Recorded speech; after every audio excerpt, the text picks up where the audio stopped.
नमस्कार दोस्तों, मैं हूँ एल आर स्वामी और आज लेके आया हूँ पीईओ के लिए ई पाठ्यक्रम से संबंधित एक प्रश्नावली के भरने का तरीका। इसमें जो शाला दर्पण के पीईओ लॉगिन पे अंतिम मॉड्यूल में ये दिया हुआ है, उसके अंदर आप जैसे ही होम पेज पर जाते हैं तो इस प्रकार की एक मॉड्यूल की संख्या आती है जिसमें आप पहले से लेकर 9 मॉड्यूल तक जाते हो। उसमें जो चौथा मॉड्यूल है ये भावनात्मक बुद्धिमत्ता। जब इस मॉड्यूल पे जाते हो तो ये मॉड्यूल प्रारंभ हो जाता है आपका इस प्रकार, भावनात्मक बुद्धिमत्ता परिचय अध्याय 4 के नाम से है। और इस मॉड्यूल में जैसे आगे बढ़ते हो तो एक भावनात्मक बुद्धिमत्ता स्व आकलन आता है। समस्त पीओ को इसको पढ़ना है और इसमें भावनात्मक बुद्धिमत्ता का स्वयं आकलन करेंगे। एक प्रश्नावली दी हुई है जिसमें 50 प्रश्न है और ये एक्सेल शीट में है। इस एक्सेल शीट में 2 शीटें हैं, एक में 50 प्रश्न दिए हुए हैं और आप इस शीट में जो प्रश्न दिए हुए हैं उनको कैसे भरते हैं ये देखने के लिए हम इस शीट को यहाँ से डाउनलोड करेंगे। ये जो दे रखा है यहाँ से आप इस शीट को डाउनलोड करें और ये आपके कंप्यूटर में एक्सेल शीट के रूप में डाउनलोड हो जाएगी। मोबाइल में करते हैं तो मोबाइल में भी हो जाएगी, लेकिन ये शीट के जो प्रश्न है वो इंग्लिश और हिंदी दोनों ही भाषाओं में है। यदि आपके मोबाइल में हिंदी भाषा नहीं खुलती है तो फिर आपको इंग्लिश में ही उसके जवाब देने पड़ेंगे, यानी कि आपको पढ़ना इंग्लिश में है और जवाब 1 2 3 4 5 के हिसाब से देने हैं। तो ये जैसे आप डाउनलोड करेंगे तो ये आपकी एक्सेल शीट इस प्रकार से खुल जाएगी आपके। ये ऊपर भावनात्मक बुद्धि प्रश्नावली और ये इसका मेन पेज है। ये यहाँ पर प्रश्नावली खुल गई है आपकी। पहले कॉलम में प्रश्न संख्या है, दूसरे कॉलम में जो है प्रश्न है वाक्य, जो आपसे प्रश्न पूछे जाएंगे इंग्लिश और हिंदी दोनों ही भाषाओं में है। और तीसरे जो कॉलम है उसमें मेन्यू दे रखा है।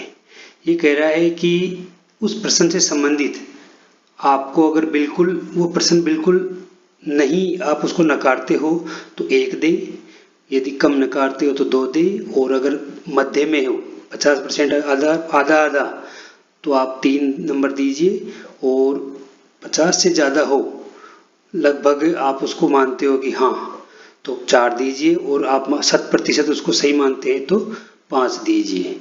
यहाँ बिल्कुल ये हमेशा लागू होगी। ये जो टॉपिक है यहाँ दे रखे हैं 1 2 3 5 कैसे देने हैं वो आप इस जगह इस ड्रॉप डाउन में जाकर ये जैसे आप चूज करोगे 1 2 3 4 5 तो ये आपको ये संख्या आ जाएगी और आप इसको भरते रहना। प्रत्येक प्रश्न को आप इस प्रकार भरेंगे। ये जो प्रश्न है भावनात्मक बुद्धिमत्ता प्रश्नावली के, वो हमारे जो पूर्व चैप्टर है ये, इसमें 5 प्रकार के आपके जो बुद्धिमत्ता के क्षेत्र है वो माने गए हैं, उनको लेकर ही ये आगे बढ़ रहा है। और इसमें जो 5 प्रकार के बुद्धिमत्ता के क्षेत्र है वो इस प्रकार है कि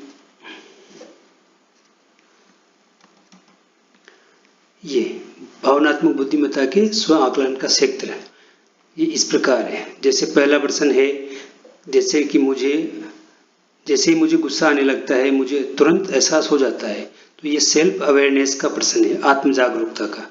आप इसमें कितने नंबर देना चाहते हैं वो इसके बाद में दे सकते हैं। आप जब प्रश्नावली डाउनलोड करेंगे तो ये जो बुद्धिमत्ता का स्व आकलन का जो क्षेत्र है ये आपको नहीं मिलेगा, ये मैंने इसमें अलग से ऐड किया है। आपको सिर्फ ये जो दिखाई दे रहा है यही नजर आएगा। मैंने ये अपनी तरफ से जोड़ा है आपकी सुविधा के लिए। और ये प्रत्येक प्रश्न में क्रमागत चल रहा है, मतलब पहला सेल्फ अवेयरनेस का है, दूसरा मैनेजिंग इमोशन का है, भावनाओं पर नियंत्रण, तीसरा मोटिवेटिंग वन सेल्फ, स्वयं को प्रेरित करना, एम्पैथी, सोशल स्किल, ये क्रमानुसार है। फिर वापस सेल्फ अवेयरनेस का। इस प्रकार ये 50 प्रश्न है और आप 50 प्रश्नों या जो कथन है स्टेटमेंट्स, इनके आपको सभी के जवाब देने हैं। जैसे आप जवाब दोगे उसके सामने उसकी कंडीशन, 1 दोगे तो बिल्कुल नहीं आएगा, 2 दोगे तो लगभग बिल्कुल नहीं आएगा। इस प्रकार ये जो दे रखे हैं ये कंडीशन यहाँ पर आ जाएगी। जब आप इसका पूरा दे दें, पूरे 50 के 50% कर ले, तो आप ये जो यहाँ देख रहे हैं रेड कलर में एनालिसिस अर्थात विश्लेषण पे आ जाएं। और जैसे आप विश्लेषण पे आएंगे तो आपको यहाँ नजर आएगा कि आपने जो किया है या आपकी बुद्धिमत्ता का जो परीक्षण है आपके बारे में आपको क्या राय देता है। कि जैसे आत्म जागरूकता है तो 50 में से 41 है, भावनाओं पर नियंत्रण 41 से 50 में से, स्वयं को प्रेरित करना 50 में से 42 है, समानुभूति 42 से 50 में से, और सामाजिक कौशल 39 अंक है।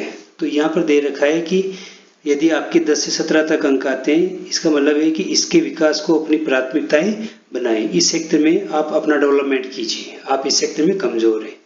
और 18 से 34 अंक के बीच में आए तो इस सेक्टर पर ध्यान देने से फायदा होगा, अर्थात इसमें भी आपको ग्रो करने की आवश्यकता है। इस नीचे वाले में तो आपको करना ही है क्योंकि आपका कमजोर है, लेकिन ये जो मध्यम है इसको भी आपको बढ़ाकर स्ट्रॉन्ग करना है। और ऊपर वाला 35 से 50 आपका सशक्त पहलू है, लेकिन इसको भी बनाए रखें। तो ये जो चार्ट है ये आपकी इसको दिखाता है कि आपका किस में कम है। जैसे यहाँ पर कोई भी स्तंभ कम होगा तो आपका उसमें अंक कम होने का मतलब उसमें ग्रो करना है आपको।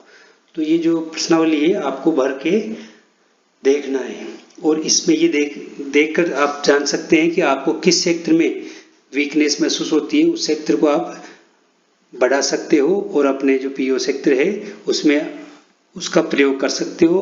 अपना प्रभाव और अपनी जो बुद्धिमत्ता है, भावनात्मक रिलेशनशिप है, उनको अच्छा बना सकते हो। धन्यवाद। और मेरे चैनल को सब्सक्राइब जरूर करें, लाइक करें और साथियों को भी शेयर करें।